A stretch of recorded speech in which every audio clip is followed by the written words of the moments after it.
Friends, welcome back to my channel Sindhu study desk. ఈరోజు శంఖాకారంలో ఉన్న గుడారం యొక్క భూవ్యాసార్థం ఎంత? 7 మీటర్లు, ఎత్తు 10 మీటర్లు. అయితే ఆ గుడారం నిర్మాణానికి కావలసిన బట్ట వెడల్పు 2 మీటర్లు ఉంది.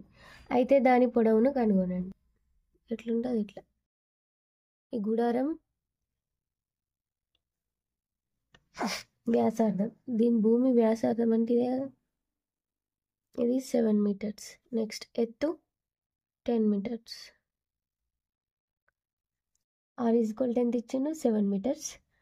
Next H is equal to 10 metres, అంతే కదా.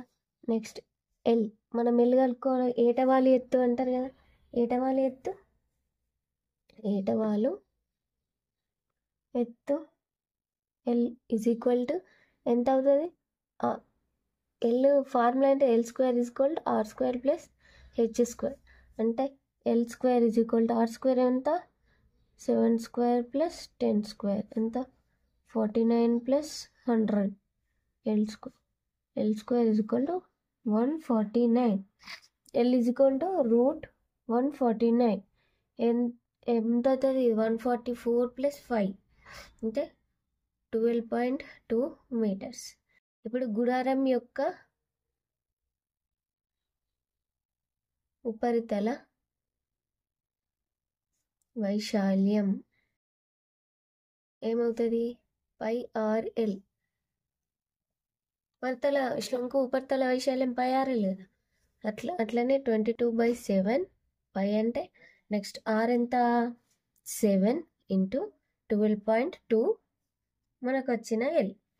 నెక్స్ట్ 7కి క్యాన్సిల్ అయిపోతే 22 ఇంటూ 12.2 ఏమవుతుంది? 268.4 చదరపు మీటర్. ఇప్పుడు ఉపయోగించిన గుడ్డ వైశాల్యం ఎంత?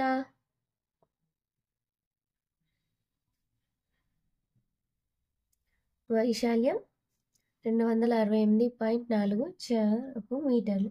ఇప్పుడు గుడ్డ యొక్క వెడల్పు ఉంది మన దగ్గర,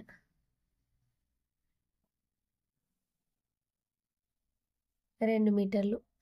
అప్పుడు గుడ్డ యొక్క పొడవు ఏమైపోతుంది?